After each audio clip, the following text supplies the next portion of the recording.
بسم اللہ الرحمن الرحیم۔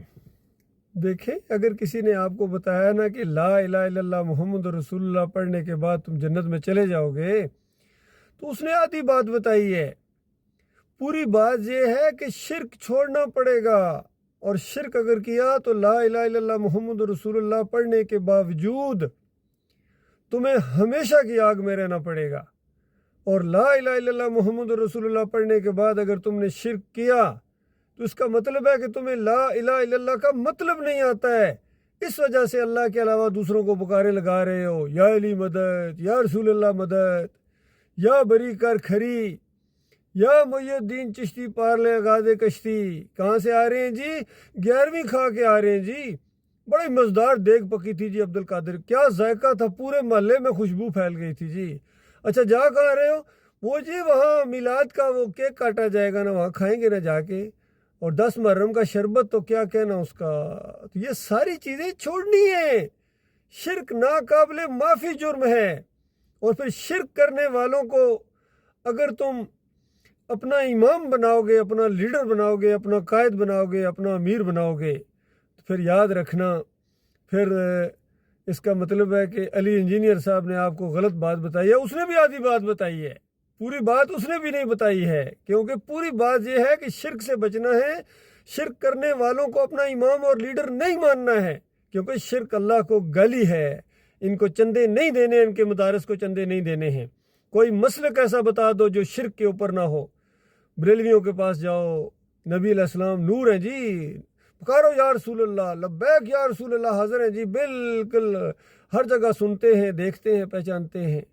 دیوبندیوں کے پاس جاؤ، عقائد علماء دیوبند اٹھاؤ جی، ایک سے ایک مشرکانہ عقیدہ ہے۔ کہتے ہیں قبروں سے فیض حاصل ہوتا ہے، اور ان کے وسیلے سے مانگو تو قبول ہوتی ہے۔ نبی علیہ السلام کی وہ جو مٹی جسم کے ساتھ مس کر رہی ہے، بیت اللہ تو کوئی چیز ہی نہیں، عرش اور کرسی سے زیادہ افضل ہے۔ اندازہ لگائیے، اس سے زیادہ غلیظ عقیدہ اس زمین کے اوپر نہیں رہا۔ اللہ کے بندو، یہ تبلیغی جماعت والوں کا عقیدہ ہے، دیوبندیوں کا عقیدہ ہے۔ شبیر احمد عثمانی صاحب لکھتے ہیں تفسیر کے اندر کہ اللہ کے بندوں کو، مقبول بندوں کو پکارنا، یہ اللہ ہی کو پکارنا ہے۔ اندازہ لگائیے، اس طرح توحید کو شرک میں بدلی کر دیا۔ محمد حنیف دعوت القرآن جیسی تفسیر میں لکھتے ہیں کہ یوسف علیہ السلام کو جو سجدہ ہوا ہے، یہ اللہ ہی کو سجدہ تھا جی۔ اللہ کے بندوں، شکر گزاری کا سجدہ تھا، جو پورے خاندان نے اللہ کو کیا، اس رحمتوں اور برکتوں کی وجہ سے جو اس خاندان کے اوپر اللہ تعالیٰ نے کی ہیں۔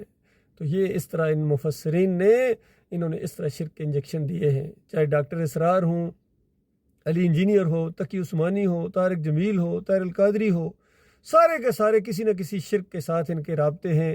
اور ان کے ساتھ اگر آپ کا عقیدہ ملتا ہے، یا ان کے ساتھ کوئی دل کے اندر بال برابر بھی نرم گوشہ ہے یا عقیدت ہے، تو یاد رکھنا پھر اللہ کے ساتھ تمہارا کوئی تعلق نہیں ہے۔ میں ہاں کے پکارے یہ بات کہہ رہا ہوں، میں آپ کا بھائی ہوں، میں کوئی مولوی نہیں ہوں، نہ پیر ہوں، نہ کوئی سیاسی لیڈر ہوں۔ ہماری سیاست ان کی سیاست سے بہت اونچی ہے۔ ہماری وہی سیاست ہے جو تمام انبیاء کی صالح سیاست رہی ہے۔ یہ پوری دنیا کا نقشہ بدلی ہوگا انشاءاللہ۔ توحید کی دعوت اٹھ چکی ہے، حق آ گیا ہے، اب باطل کا بیجا پھاڑ دیا گیا ہے، اور باطل کو سر چھپانے کی جگہ نہیں ملے گی انشاءاللہ۔ وقت آنے والا ہے بہت زیادہ قریب کہ یہ سارے شرک اور کفر کے یہ سارے بستر لپیٹ دیے جائیں گے، اور ہر طرف توحید کا دور دورہ ہوگا۔ نبی علیہ السلام کی سنت کو عام کیا جائے گا ان بدعتوں کی بجائے۔ اس طرح اللہ کا دین غالب آئے گا، اور پورے شان و شوکت کے ساتھ آئے گا۔ یہ بھیک مانگنے اور ووٹوں کے ذریعے نہیں آتا ہے۔ اللہ تعالیٰ غور و فکر کرنے کی توفیق عطا فرمائے ہمارے بھائیوں کو۔